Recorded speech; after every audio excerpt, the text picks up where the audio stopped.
Bueno, muy bien. ¿Sí se está escuchando? ¿Está escuchando?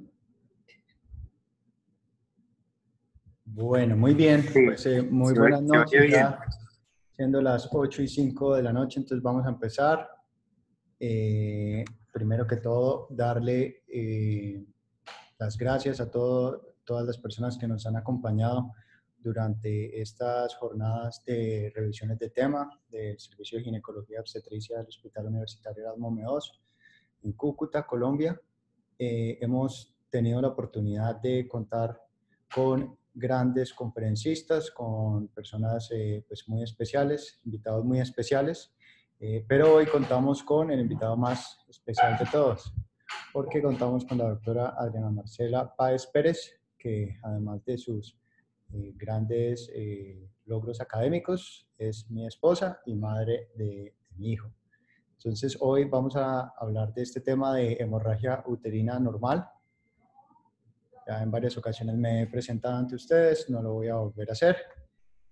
Presento entonces a la doctora Adriana Marcela Páez Pérez, es médica y cirujana, especialista en ginecología y obstetricia y especialista en cirugía endoscópica ginecológica de la Fundación Universitaria de Ciencias de la Salud en Bogotá, Colombia, el Hospital de San José y Hospital Infantil Universitario de San José.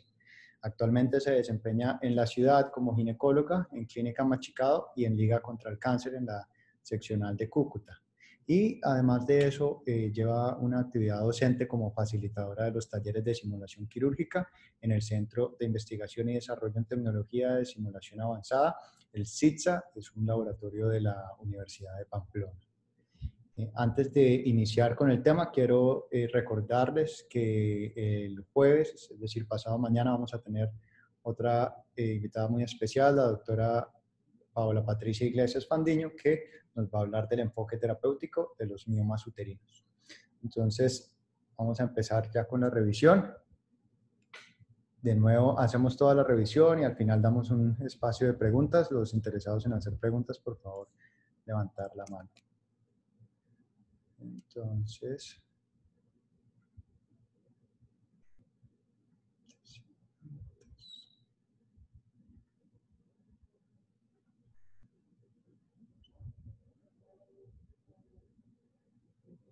listo.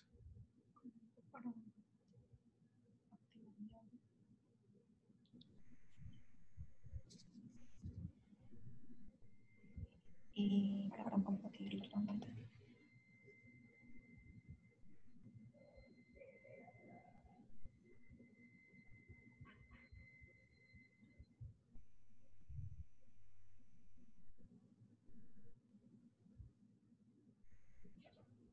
Bueno, muy buenas noches a todos. Ya como el doctor Santiago me presentó, mucho gusto para los que no me conocen.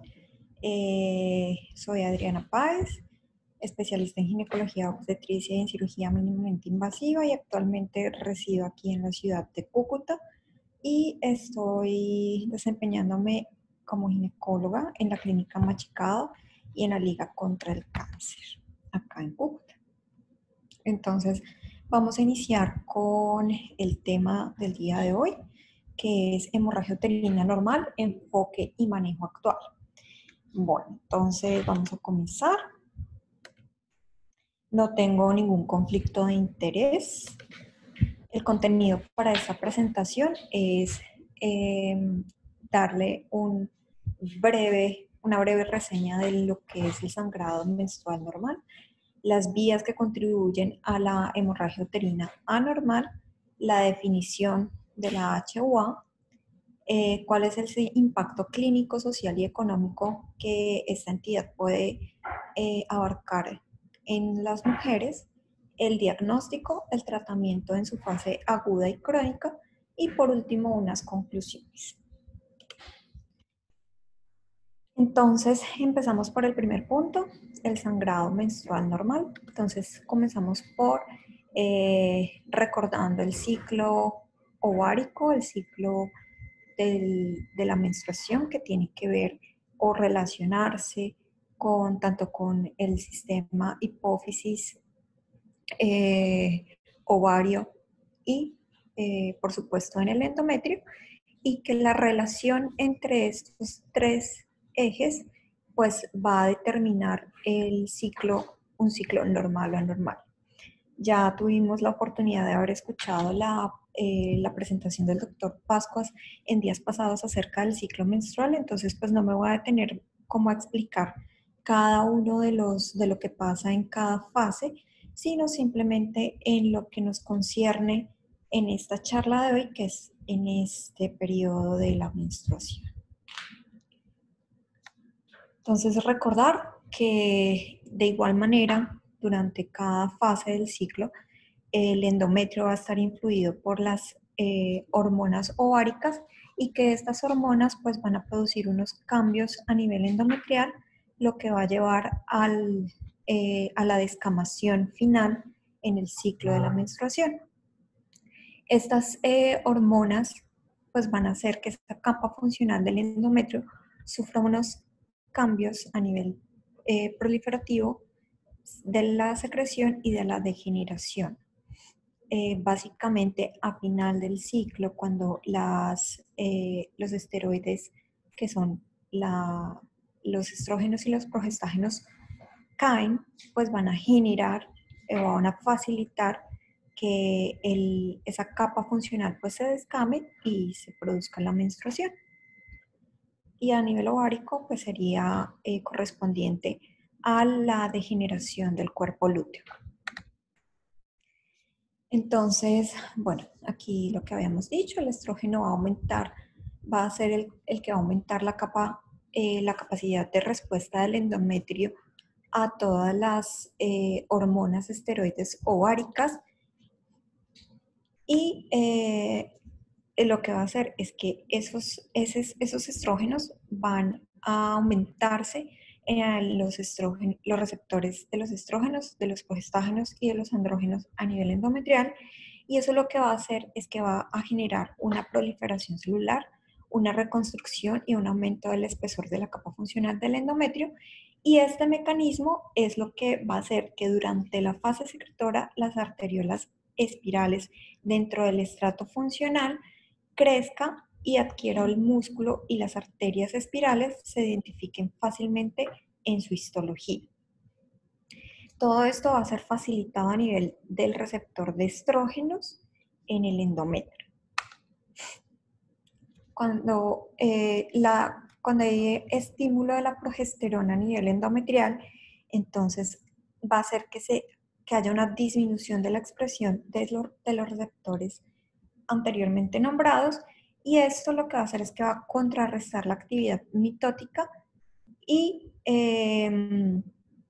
va a haber unos cambios secretores en las glándulas impulsados por los estrógenos de las células endometriales.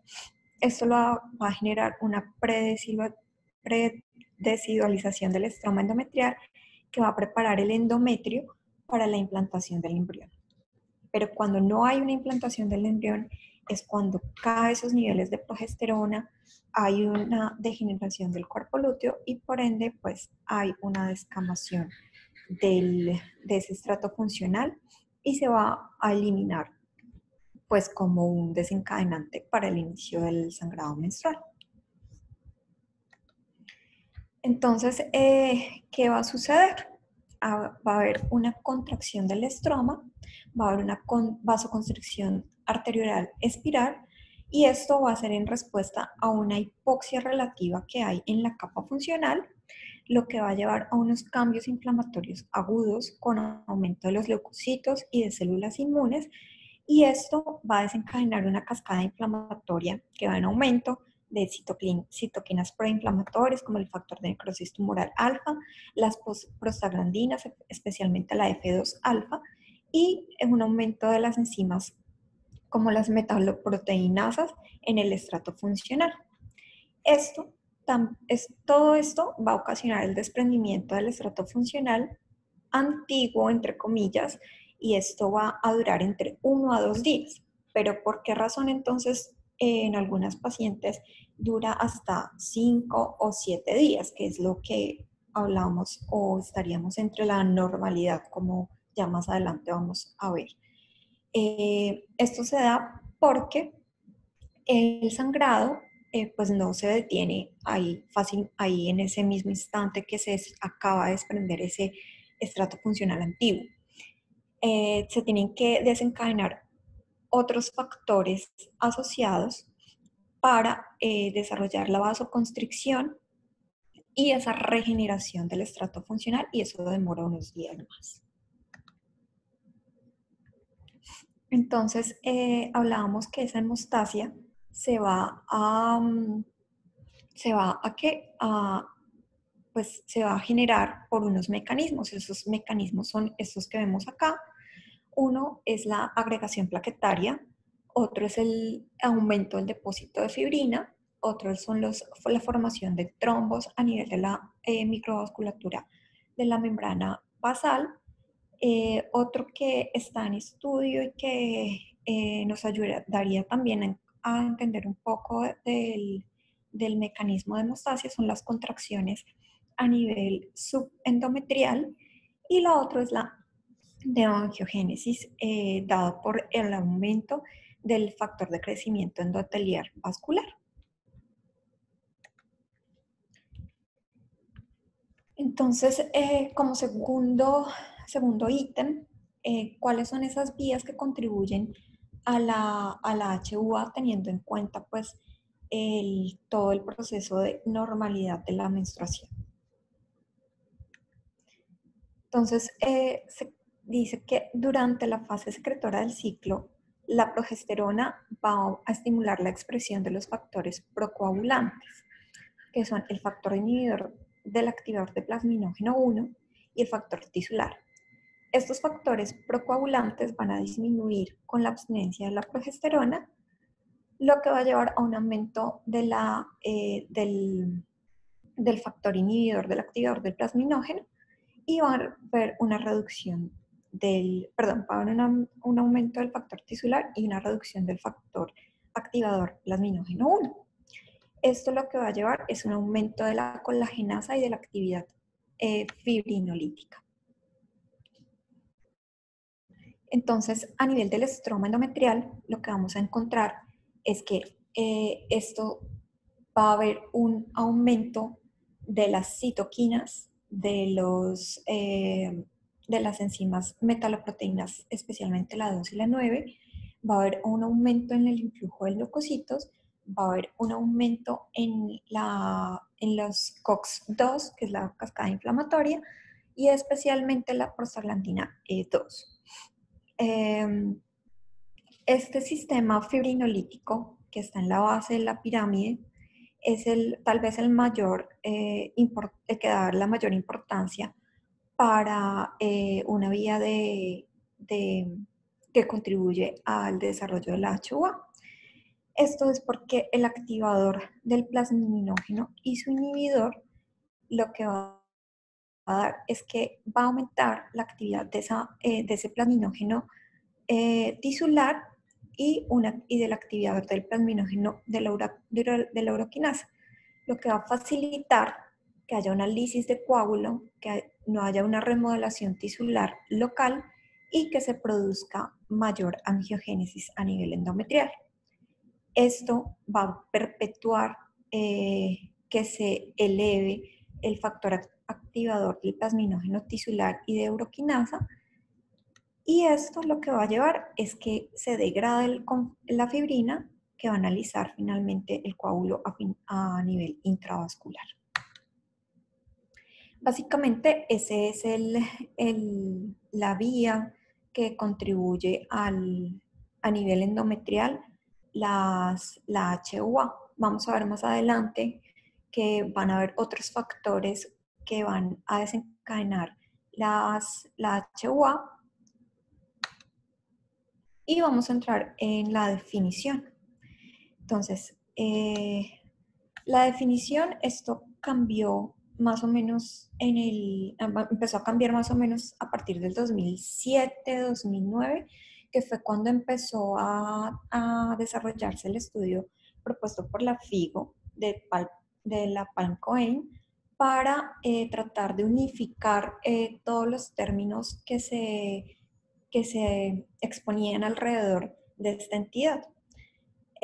¿Por qué razón decidieron hacer eso? Porque no había un consenso entre los mismos especialistas y llevaban a confusión de términos y el tratamiento finalmente pues no era el adecuado.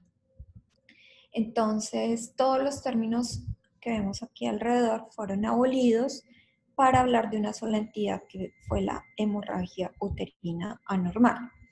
Y esto entonces lo desglosaron en unos términos que son de la hemorragia uterina anormal crónica, aguda, y cuando se habla de una pérdida de sangre menstrual, eh, pues que afecta negativamente la calidad de vida pues, de las pacientes. Entonces, vamos con la definición de la HUA crónica. Decimos que es un sangrado que es anormal en duración, volumen, frecuencia y o en la regularidad en los últimos 6 meses de su periodo, incluyendo el sangrado intermenstrual asociado con la terapia de estrógenos pues gonadales.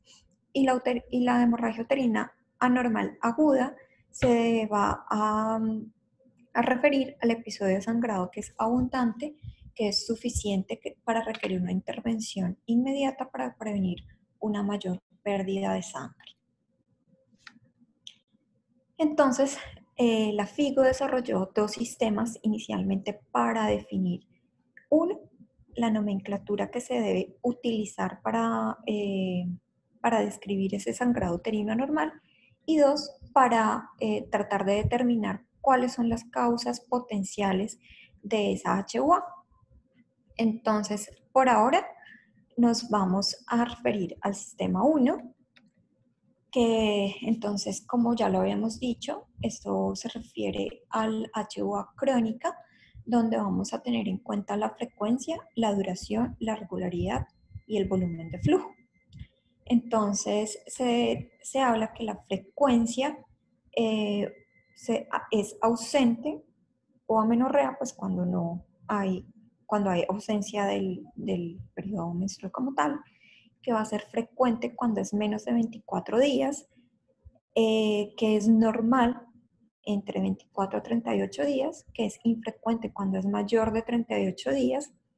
La duración va a ser prolongada cuando es mayor de 8 días, normal cuando es menor de 8 días. En regularidad se va a referir cuando hay una variación regular más corto o más largo, menos de 7 a 9 días, y cuando es una variación irregular, cuando es más corto, más o menos largo, de más de 8 a 10 días. Y en cuanto al volumen, se refiere a abundante, normal o ligero, y normalidad pues lo hablamos cuando es menos de 30 ml y hasta 80 ml. Hoy en día es muy fácil o es más fácil hablar de normalidad más objetivamente con el uso de las copas menstruales, ya que estas vienen con unos medidores de los mililitros y así pues es más objetivo mirar este punto de volumen de flujo. Entonces, ¿cuál es el impacto de la HUA tanto clínica, social y económica? Muy bien, entonces vemos que la mujer tiene durante su periodo de vida, desde el nacimiento hasta la muerte, unos cambios a nivel fisiológico en el aparato reproductor femenino. Pero entonces vemos que entre la perimenarquia y la perimenopausia es donde más va a afectar esta entidad de la HUA. Y dentro de este periodo de tiempo de la mujer, pues se va a ver reflejado que es la edad eh, activa de la mujer, donde va a ser más activa funcionalmente y o, pues, en la vida reproductiva. Entonces nos va a afectar tanto laboral como social, como clínicamente y en, en los recursos clínicos que se pueden desarrollar en este periodo de la vida de la mujer. Entonces, va a tener la HUA una prevalencia de por vida de aproximadamente entre el 20 y el 30%. Se dice que aproximadamente una de cada 20 mujeres entre los 30 a 49 años va a consultar a su médico de atención primaria por HUA. De aquí la importancia que los médicos de atención primaria aprendan a identificar la HUA, cómo enfocar a esta mujer y cómo dirigir su tratamiento y, de ser el caso, derivarla hacia un segundo nivel o un tercer nivel para un manejo con un especialista. De esas 30%, el 12% de las va a ser derivada a los ginecólogos y menos de la mitad de las mujeres que experimentan un sangrado abundante van a buscar ayuda médica. ¿Esto por qué se da? Porque muchas mujeres desde su menarquia tienen sangrados abundantes sin necesidad de tener unos periodos largos o cortos, sino simplemente son abundantes en su cantidad y para ellas va a ser normal que sangren abundantemente durante sus ciclos. Y en Colombia más o menos el 20% de las consultas se deben a la HUA. Es el cuarto motivo más común de las derivaciones ginecológicas secundarias. En prevalencia de los pólipos va a ser de un 10 a un 15% de las pacientes asintomáticas, pero puede llegar a un 20 al 30% de las pacientes que presenten HUA. Y a nivel de los miomas, la prevalencia va a ser de un 70 a un 40% en edad reproductiva, pero puede llegar a un 70% cuando se vuelven sintomáticos. Entonces, ¿cómo va a ser el diagnóstico de este tipo de pacientes? Entonces, aquí si entramos a ver el sistema 2 propuesto por la FIGO, donde se usa el Palm Coin. Ya todos sabemos cómo es el significado de ese Palm Coin, donde estamos los estructurales, que son los pólipos, la adenomiosis, los leiomiomas o las miomatosis uterinas, malignidad o hiperplasia, y el Cohen, que son los no estructurales, que se refieren a la coagulopatía, la disfunción ovulatoria, a los desórdenes endometriales, las iatrogénicas y los no clasificados. Entonces, en cuanto a los estructurales, vemos que pueden verse, pero no ser la causa directamente de la HUA. Y en los no estructurales, estos no se ven, pero pueden ser la causa de la HUA. Hay una subclasificación para los miomas, que esto pues no voy a profundizar mucho en ello porque ya en próximos días nos van a hablar acerca de esta subclasificación, pero pues se las traje para que la tuviéramos en cuenta. Y voy a hablarles un poco acerca de la HUA relacionada con disfunciones ovulatorias, ya que estos pues son una causa de las cuales pueden contribuir, como ya lo habíamos hablado anteriormente, como una vía de ocasionar esta sintomatología. Entonces, vemos que cuando se trata de una causa ovulatoria, el tiempo de sangrado va a ser impredecible, va a haber una cantidad variable de flujo, se va a relacionar con ausencia de la producción cíclica de la progesterona y pueden atribuirse a endocrinopatías, como pueden ser el síndrome de ovario poliquístico, el hipotiroidismo, la hiperprolactinemia. También está relacionado con algún tipo de estrés mental o físico, como las deportistas de alto rendimiento, la obesidad, la anorexia y otros tipos de endocrinopatías pues, más raras. Puede ser también iatrogénico, causada por esteroides gonadales o medicamentos que afectan el metabolismo de la dopamina, como las fenotiacinas y los antidepresivos tricíclicos, y en los extremos de la edad reproductiva, en la adolescencia y en la transición hacia la menopausia. Y a nivel endometrial, entonces, vamos a ver qué son ciclos menstruales predecibles, o sea, se refiere a que van a ser unos ciclos ovulatorios, que van a haber una deficiencia en la producción local de vasoconstrictores como las endotelinas 1 y la prostaglandina F2 alfa. Va a haber una lisis acelerada del coágulo endometrial debido a la producción excesiva del factor activador del plasminógeno, como ya lo habíamos visto antes. Y esto es cuando no se identifican otras causas definibles. Este va a ser pues el mecanismo más probablemente un trastorno primario del endometrio y una mayor producción local de sustancias que promueven la vasodilatación como las prostaglandinas E2 y la prostacyclina. Otra de las causas que se tienen que tener en cuenta son las coagulopatías. Entonces, estos se van a caracterizar por ser periodos abundantes, prolongados, trastornos se van a ver relacionados con trastornos hemorrágicos hereditarios, especialmente con la enfermedad de von Willebrand, que puede ser hasta un 24%, o la deficiencias de factores de coagulación como la hemofilia A y B, y las enfermedades hepáticas crónicas, deficiencias de vitamina K, factores inhibidores del 8 y los trastornos de fibrinolisis o los trastornos trombocitopénicos también hay que tenerlos en cuenta. ¿Cómo realizar el enfoque entonces de esta entidad? Entonces, yo creería que el 100% de las patologías es la historia clínica. Dentro de la historia clínica, entonces, el tener en cuenta que la anamnesis, los antecedentes y el examen físico es una parte fundamental para tener un diagnóstico certero y dar así una ayuda oportuna a nuestros pacientes.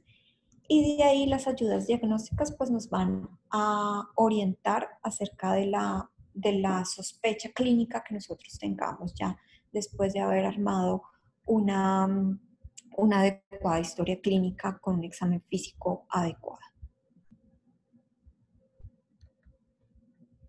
Entonces, ¿qué hay que hacer?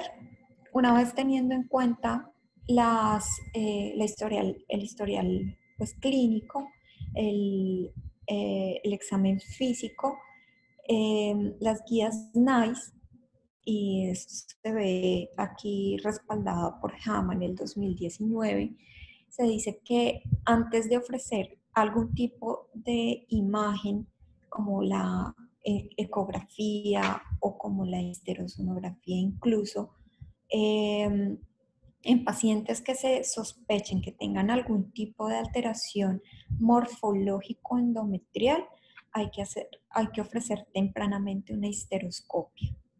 Y que el muestreo endometrial se debe combinar mejor en el momento de la visualización directa del endometrio.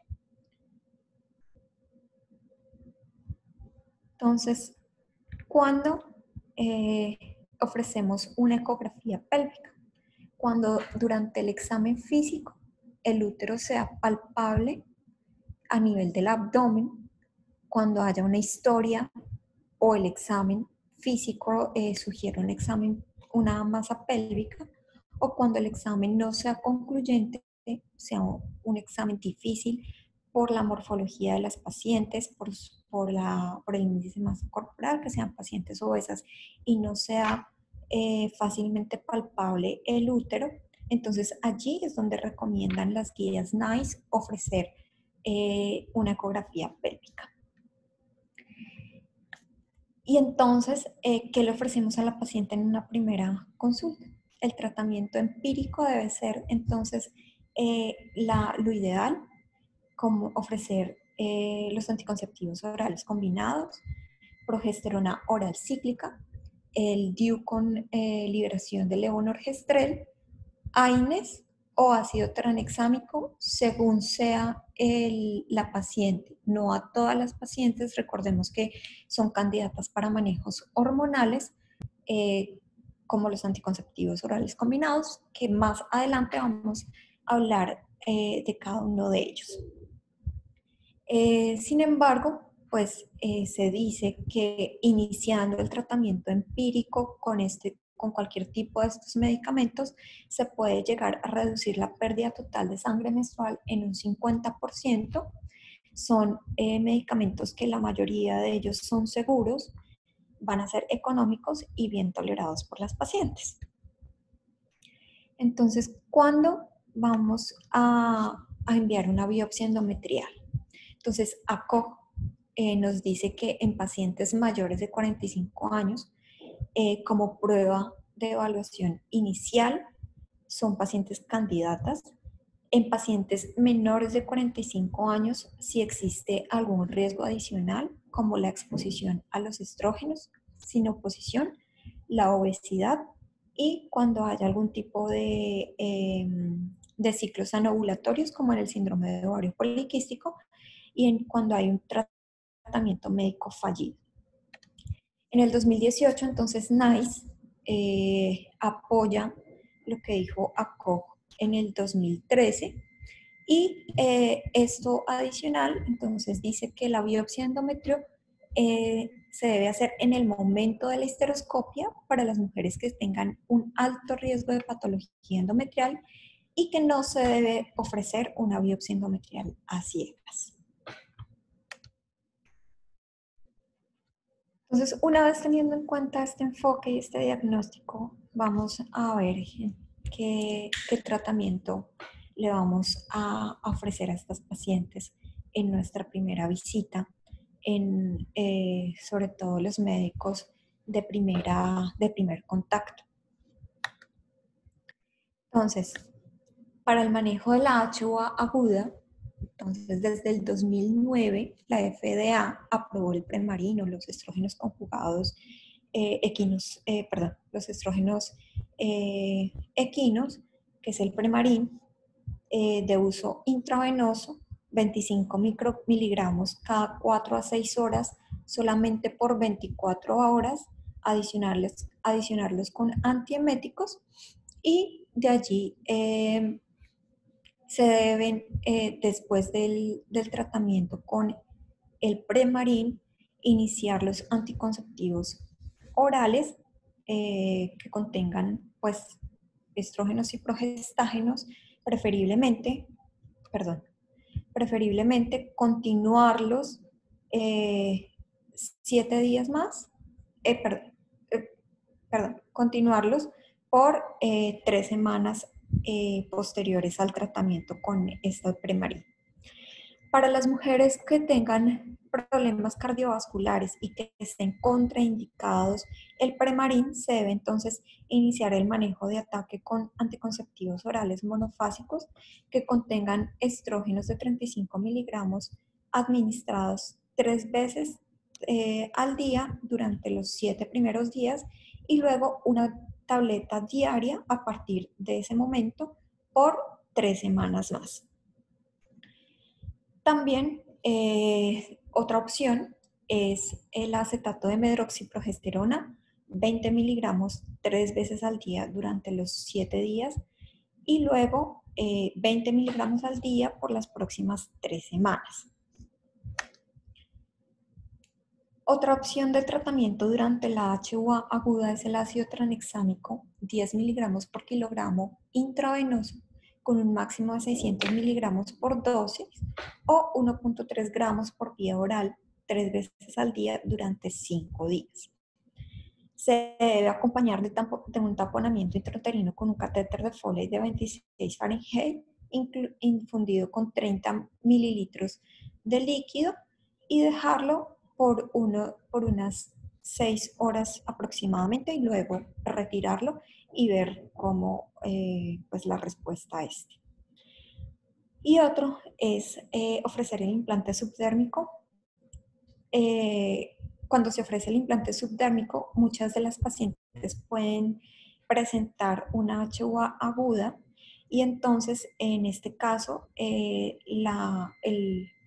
pues lo aconsejado es adicionar unas dosis bajas de estradiol oral a dosis de 1 miligramo al día durante 10 días y ver la respuesta y continuar su implante subdérmico. No hay que retirar el implante, sino se le adiciona este estradiol y muchas de las pacientes pueden mejorar el episodio de sangrado agudo.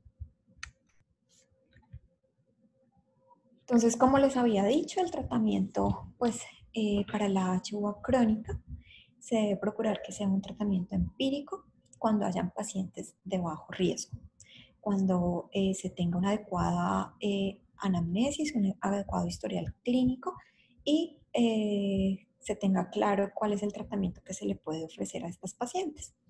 Entonces, las guías NICE del 2018 proponen que, que los tratamientos para las mujeres sin patología identificada, cuando tengan miomas de menos de 3 centímetros de diámetro, o incluso cuando se tenga la sospecha o el diagnóstico de una adenomiosis, el tratamiento de elección será el DIU con liberación de levonorgestrel.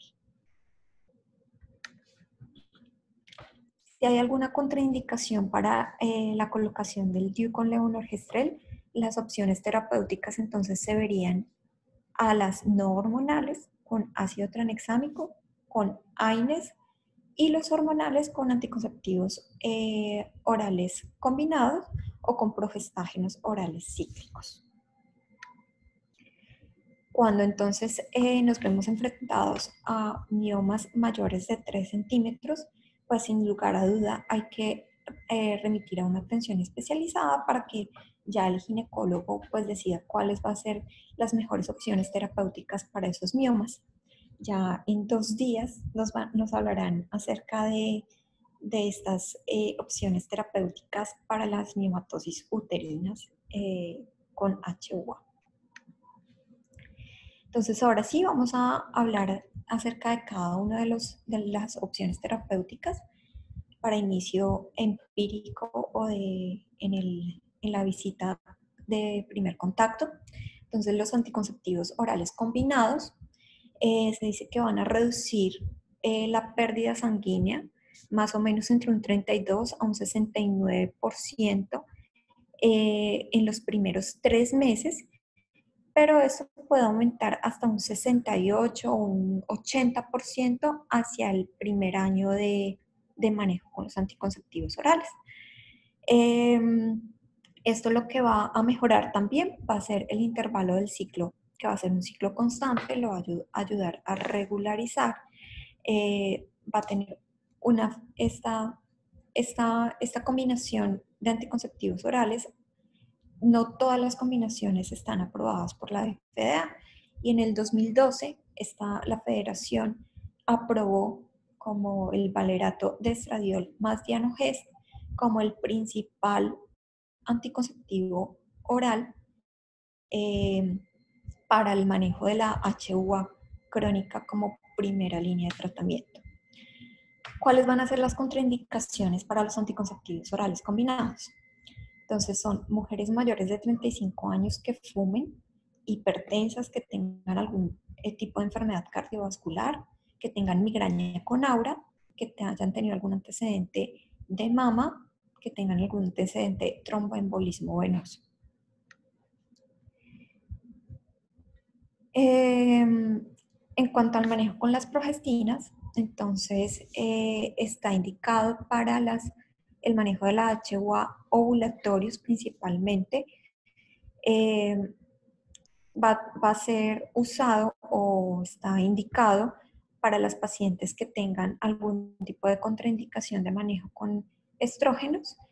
La idea de las progestinas es que tienen un mayor índice de producir amenorrea y las progestinas orales van a producir amenorrea en el 20% de las pacientes.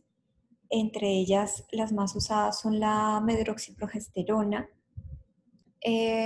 inyectable, que esta va a inducir amenorrea hasta el 50% de las pacientes. Entonces, la dosis o el manejo, cómo se dan las progestinas, es la medroxiprogesterona oral, que va a ser de 2.5 a 10 miligramos diariamente desde a partir del día 5 del ciclo menstrual por 20 días. O también se pueden dar de manera continua para dar una mayor disminución del sangrado menstrual. Dentro de los efectos adversos, entonces puede ser un sangrado no programado, cefalea, sensibilidad en los senos, náuseas y vómitos. Sin embargo, el acetato de medroxiprogesterona en muchos estudios no tuvo tanta acogida por las pacientes por el aumento del peso. Entonces, muchas pacientes no eran adherentes al tratamiento con la medroxiprogesterona inyectada por esta razón.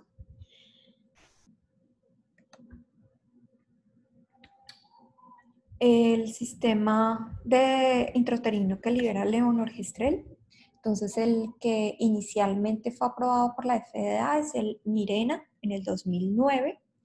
Este Mirena entonces va a liberar 20 microgramos de levonorgestrel por 24 horas con una liberación continua de este progestágeno.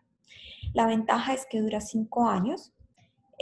Ha mostrado en diferentes estudios que es un tratamiento eficaz o es el más eficaz para la HUA, con una reducción del 70% en los primeros 3 meses y una reducción adicional del 96% durante el primer año del uso.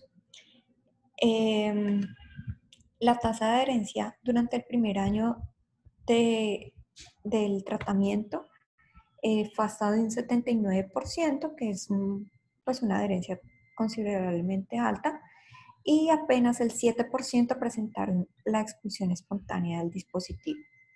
Los efectos secundarios del dispositivo pueden ser un sangrado no programado, sensibilidad en los senos, dolor abdominal y o pélvico, dolor de espalda, cefalea, quiste ovárico y acné. Y en la perforación uterina es rara, se puede presentar en 1 en 1000 casos. En general, en la mayoría de estudios, este sistema de liberación de levonorgestrel intrauterino ha sido el que mejor resultado ha tenido, tanto en disminución del volumen sanguíneo perdido durante cada menstruación y en calidad de vida y en elevación de hemoglobina hematocrito.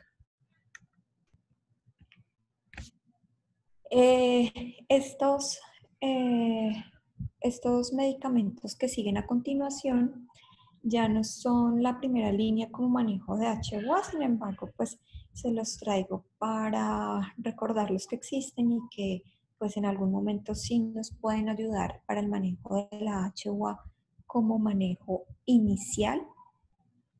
Estos son los agonistas y los antagonistas de la GNRH.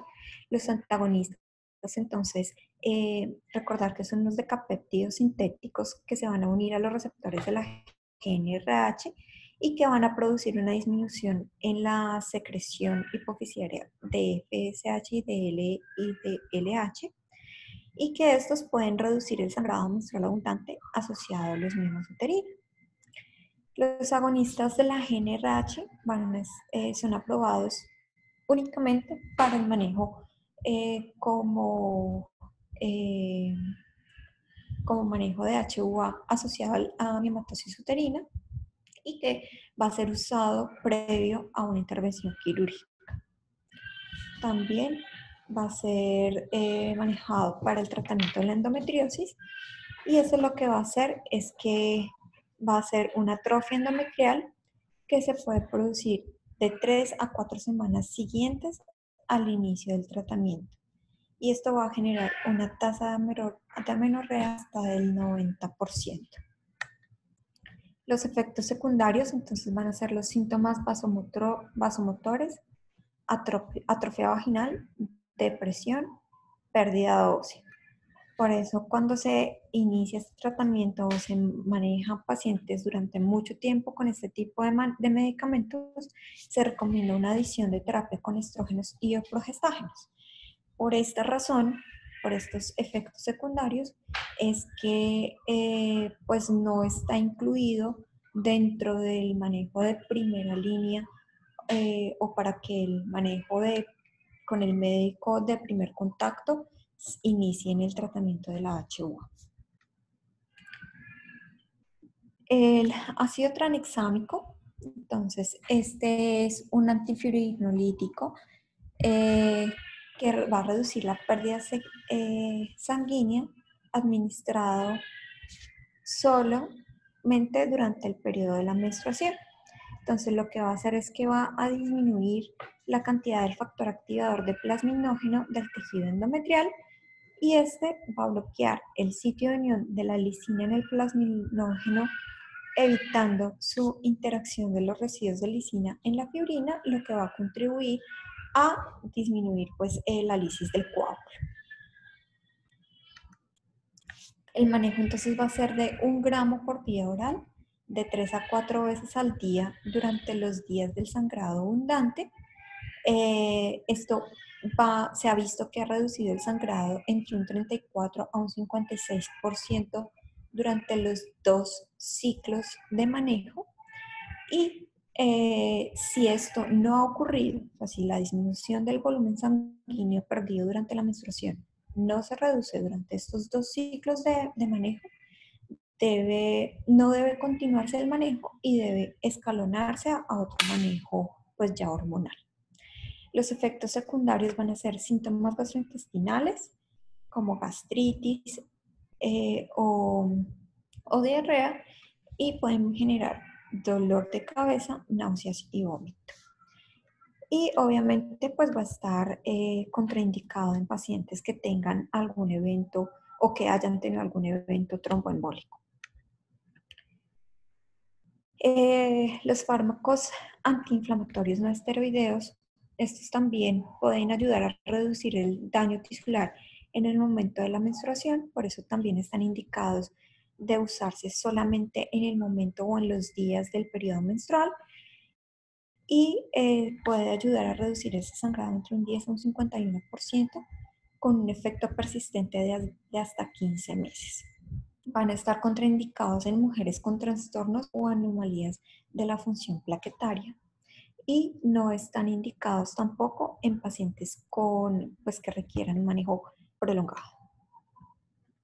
Y al igual que el ácido tranexámico, estos tipos de medicamentos, pues si después de 2 ciclos de haber iniciado el tratamiento con los AINES no mejora el tratamiento, debe escalonarse a otro tipo de medicamento.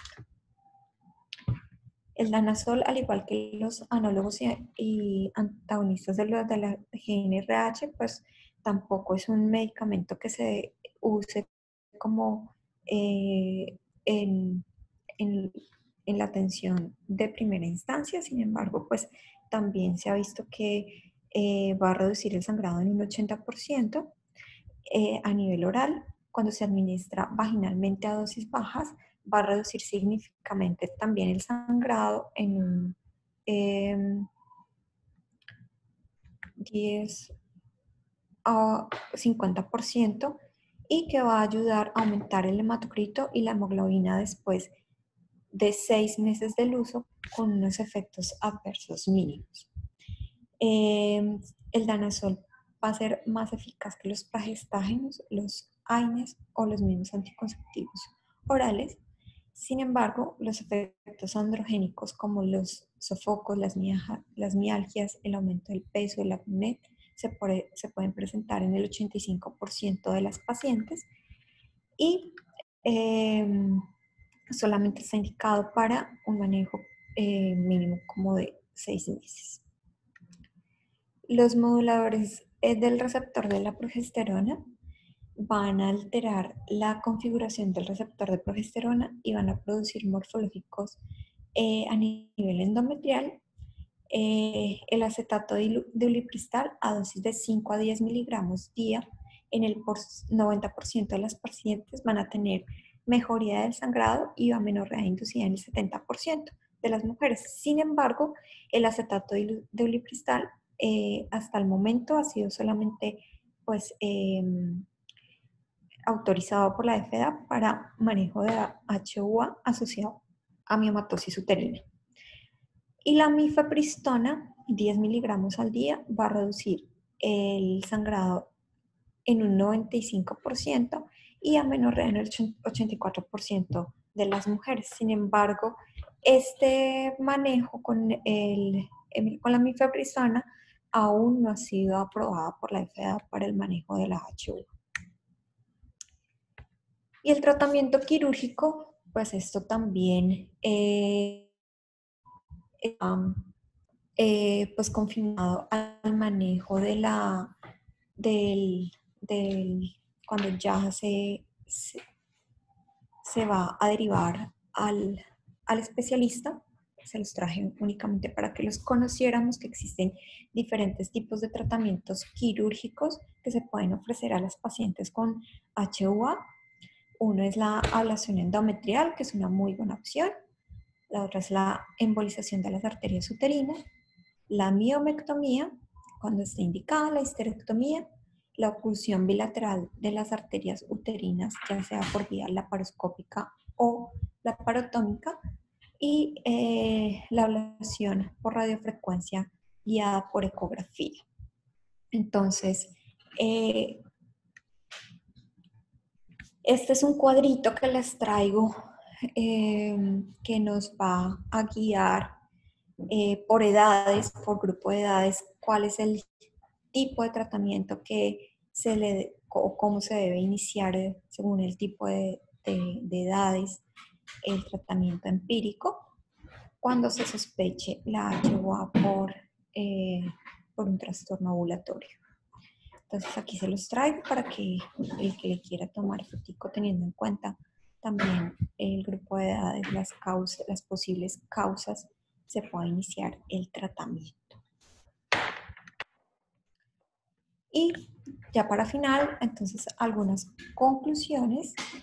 Entonces, tenemos que las preguntas de rutina sobre la salud menstrual de la mujer en la atención primaria pueden mejorar los resultados y la satisfacción de la paciente, mejorando así su desenlace de calidad de vida y los tratamientos pues, iniciales.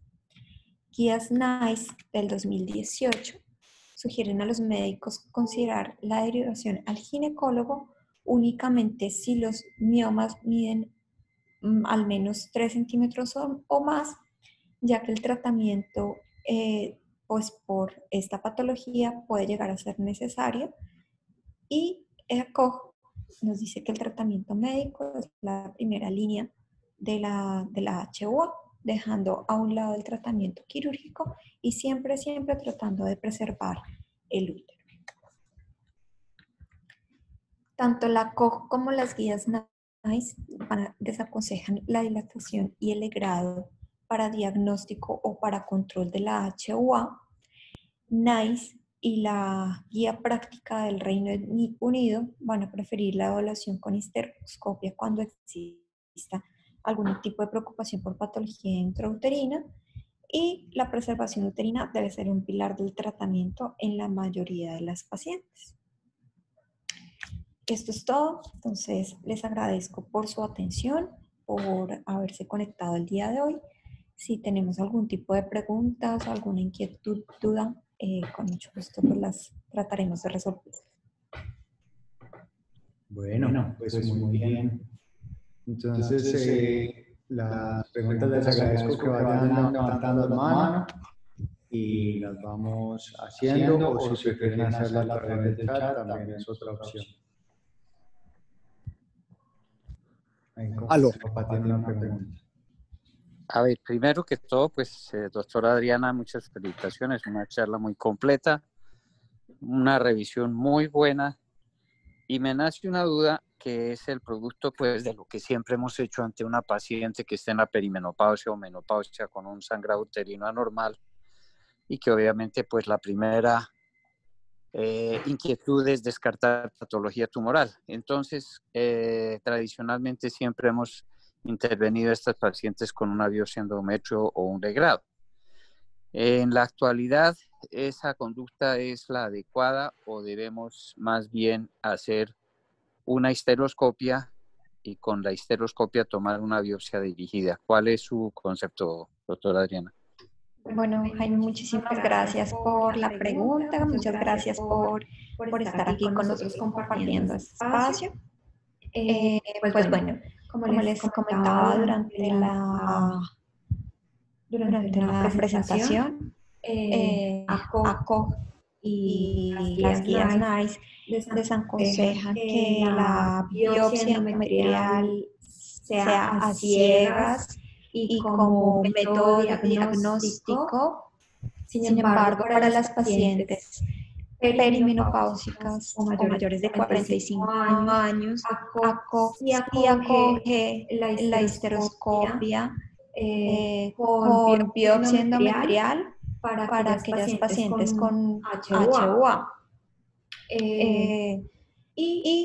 Dependiendo de eso, pues descartar ya la malignidad en este tipo de pacientes. No sé si respondí la pregunta o tiene... Sí, muy bien. Ok, muy claro, Adriana, muchas gracias. Yo creo que algo importante es pues hablar un poquito sobre el papel que tendría la histeroscopia oficinal en el estudio pues, de hemorragia uterina normal. Es algo que en nuestro medio, digamos, todavía no ha tenido de pronto mucha acogida, no existen muchos sitios donde la histeroscopia se hace en el ámbito oficinal y todavía en muchos sitios es pues necesario llevarlo al ámbito del quirófano, en el que los costos pues se elevan, se vuelve más complicado tanto para el médico como para la paciente. Entonces, no sé, de pronto en el consultorio, ¿qué podemos evaluar de la cavidad endometrial dentro del estudio de la hemorragia uterina? Bueno, en este caso, sí, pues las guías NICE 2018, que es donde nos hablan de cómo hacer el enfoque en una primera consulta de la paciente con HUA. Ellos son muy claros que teniendo en cuenta la historia clínica, el enfoque, el examen físico que uno le haga a la paciente y si hay sospecha de que la paciente pueda tener algún tipo de patología intracavitario, se evite los estudios adicionales imagenológicos como la ecografía y la misma sonografía, sino llevarla de una vez a una histeroscopia para ya sea diagnóstica u operatoria. Entonces, ellos decían que así también se reducen costos, porque muchos pacientes empiezan a tomarles ecografías, histerosonografías, incluso hasta resonancias, y finalmente acaban en una histeroscopia operatoria. Entonces, esto para el sistema de salud es costoso y por eso ellos hacen esta recomendación que basándose en la historia clínica, el examen físico y la sospecha diagnóstica que uno tenga acerca del compromiso intracavitario que se debe llevar inicialmente y de una vez a una histeroscopia. No sé, el doctor Juan Carlos Mendoza, ¿qué nos quiera compartir sobre este tema de histeroscopia, pues puntualmente histeroscopia oficinal y hemorragia uterina normal dentro de la práctica, ya como qué tanto se hace? No sé si esté ahí conectado. Bueno, más tarde nos quiere compartir algo de eso, sería bueno. Mientras tanto, voy a leer algunas preguntas en el chat. Acá Armando García pregunta, doctora, buenas noches, ¿todas las pacientes con HUA hay que hacerles una histeroscopia? ¿Hay que hacerles qué, perdón? Una histeroscopia. A todas las pacientes no. Ya les, dentro de la presentación, entonces, las indicaciones o la indicación que fundamentalmente son para la histeroscopia son aquellas pacientes que sean mayores de 45 años para descartar algún tipo de patología endometrial, ya que pues, las patologías malignas o premalignas del endometrio pues, se presentan con mayor prevalencia en este grupo de edad, pues hay que descartarlo. Y en pacientes que sean menores de 45 años con cualquier tipo de comorbilidad, llámese obesidad, exposición a estrógenos sin oposición, algún tipo de ciclos anovulatorios como el síndrome de ovario poliquístico, o pacientes que ya han recibido múltiples manejos médicos y no han tenido una mejoría clínica. Y no sé si ya tengan algo más. Sí, sí. El doctor Mendoza nos dice que ya está listo para compartirnos la experiencia con respecto al papel de la esteroscopia dentro del estudio y el manejo de la hemorragia uterina normal. Sí, buenas noches. Gracias, Santiago, por la invitación y por el comentario. Felicitaciones, Adriana. Una revisión bastante puntual de lo que debe ser hoy el manejo de esta circunstancia. Básicamente, lo que podemos aportar es que, lo que bien decía Jaime, la implementación de la histeroscopia, como toda la implementación tecnológica, son cosas a veces a las cuales les tenemos cierta prevención y cierto temor. Recuerdo anecdóticamente que cuando propusimos colectar material de aborto para estudio genético por histeroscopia, para tratar de precisar el diagnóstico presentado en el año 2000 en un congreso en Colombia, se nos dijo que estábamos tratando de sofisticar los legrados. Y eventualmente, hoy en día en la hemorragia uterina normal podría decirse lo mismo. No entiende uno en los sistemas de salud por qué no se implementan algunas cosas a este nivel. Una pregunta que se haría la gente es, bueno, si está sangrando la paciente, ¿cómo le hacemos una histeroscopia y demás? Sin embargo, esto no siempre es una restricción para ese tema. Y lo ideal sería, tal como lo ha planteado Adriana, tener una muy buena historia clínica, tratar de precisar el diagnóstico, si pudiéramos saber si es una condición anatómica, orgánica, la cual pues amerita necesariamente hacer una histeroscopia programada quirúrgica, o desde el punto de vista diagnóstico, tener una orientación. Hay un problema con este tema, como yo lo veo, y es que desafortunadamente cuando esa histeroscopia no está hecha por una persona que eventualmente tenga el conocimiento y algún tipo de entrenamiento y tal, pues pudiera pasar también inadvertida. Entonces, indudablemente también tiene que ver con el uso que se le dé a la tecnología. Pero si uno ve la costo-efectividad y la mejoría, o sea, la optimización del recurso sobre el paciente, indudablemente en un consultorio ginecológico ideal, en una unidad, como bien se tienen allí, debería haber la ecografía, el recurso de la toma de las hormonas y eventualmente en el mismo tiempo de hacer una histeroscopia oficinal, si es el caso, para precisar el diagnóstico. Entonces, la conclusión que yo tendría es que dependiendo de los recursos y dependiendo del momento en que se tiene el paciente, hacer un plan de trabajo, hacer un plan orientado hacia esa paciente, porque una primera línea es tratar de solucionarse su problema de hemorragia, pero no necesariamente quedarse con eso, sino hacer un diagnóstico un poco más objetivo. Y respecto a la pregunta que hacía Jaime, yo diría que no se amerita hoy en día en ninguna paciente con un sangrado perimenopáusico o posmenopáusico no aclarar el diagnóstico con un recurso que es relativamente simple de usar y como bien lo decía Santiago, si está en una implementación de un bajo costo, pues mucho más costo efectivo mirar que imaginar. Así es que esa sería la conclusión que tendría y muchas gracias por la invitación. Bueno, muchas gracias a usted por la intervención. Dice Eduardo Suárez que la diferencia entre histeroscopia y legrado es como buscar algo en un sitio con luz LED o a oscuras.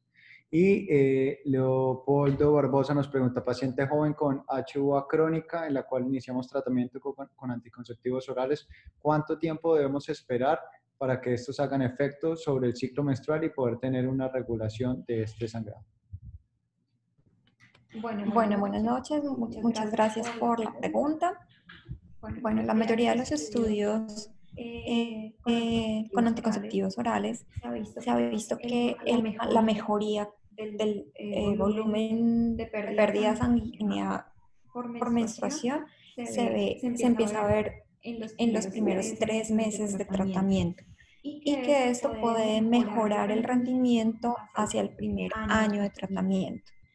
Entonces, hay que pues explicarles muy bien a los pacientes que el manejo con los anticonceptivos durante el primer ciclo del tratamiento no se va a ver tal vez la mejoría de los síntomas, sino hay que esperar por lo menos 3 ciclos o 3 meses del tratamiento para ver así la real mejoría. Y en algunas pacientes hasta el año del tratamiento se empiezan a ver la mejoría de la sintomatología. Alguien por acá habla de la utilidad de la ablación con radiofrecuencia dirigida por ecografía.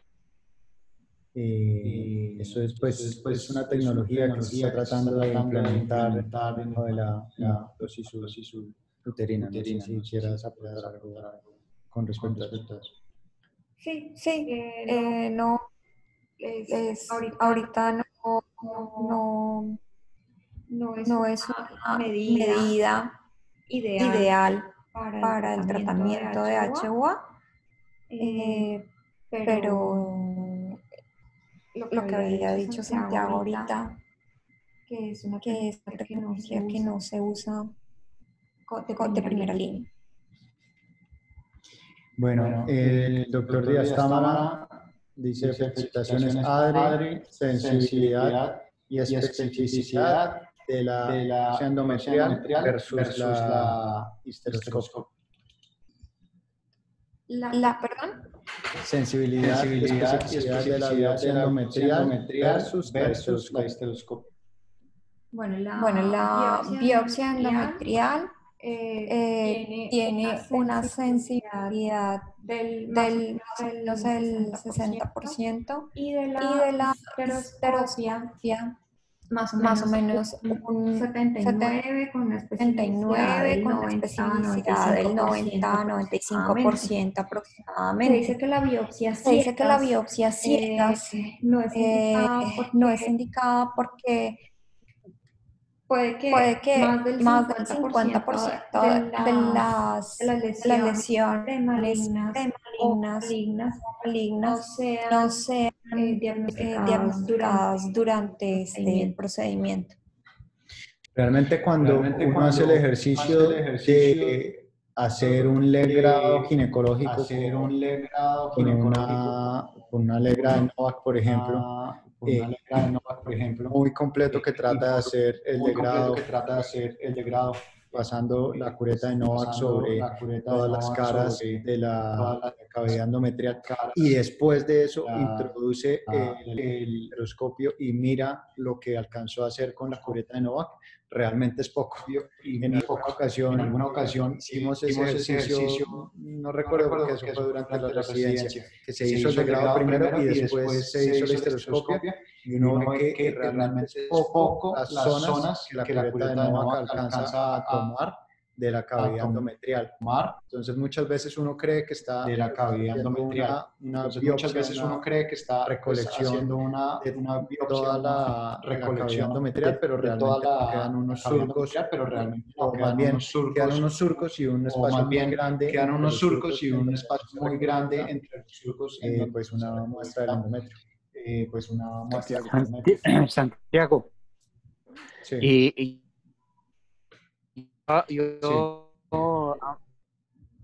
¿Cómo? Del grado. Por ejemplo, en los casos en donde hacemos embrioscopia, tomamos la biopsia del adhesivo del embrión y después hacemos el legrado, uno siempre se queda con la duda si quedan o no quedan restos. La mayoría de las veces pues no vemos que hayan restos residuales, pero haciendo la histeroscopia después de haber hecho el legrado, a veces se encuentran unos restos que después tiene que completar. Entonces, obviamente la histeroscopia es un método extraordinariamente efectivo para poder evitar ese tipo de complicaciones que pueden ser dejar restos, ya sea de material endometrial patológico o que sea en los casos obstétricos. O sea, lo que quiero dejar es claro el concepto que tengo yo de que la histeroscopia es una gran ayuda y ese es un complemento muy importante que lo usamos a día. Santiago, un comentario que quisiera hacer complementándole a Jaime, es que no es lo mismo que mirar, evaluar, que imaginar. Y necesariamente el legrado es un imaginario, que está con la sensibilidad manual y todo lo que se quiera, pero sigue siendo un imaginario. Entonces, por eso insisto en que el diagnóstico histeroscópico debe ser prioritario, pero evidentemente aprendiendo o manejando las imágenes que pueden ser sospechosas de patología para tratar de hacer biopsias dirigidas y optimizar el diagnóstico. De acuerdo. Creo que queda muy claro el mensaje entonces y creo que más bien queda la tarea de hacer una revisión sobre estereoscopio para los próximos meses. Bueno, pues muy bien. Si no hay más preguntas, ya son 9:15, entonces vamos a cerrar la sesión del día de hoy. Les recuerdo la conferencia que vamos a tener el pasado mañana, el día jueves, con la doctora Paola Iglesias, complementaria a la de hoy. Nos va a hablar de el manejo actual de la miomatosis uterina. De nuevo, muchas gracias a todos por la compañía, por la intervención y nos seguimos viendo en estas conferencias. Muchas gracias a todos. Que tengan una buena noche. Hasta luego.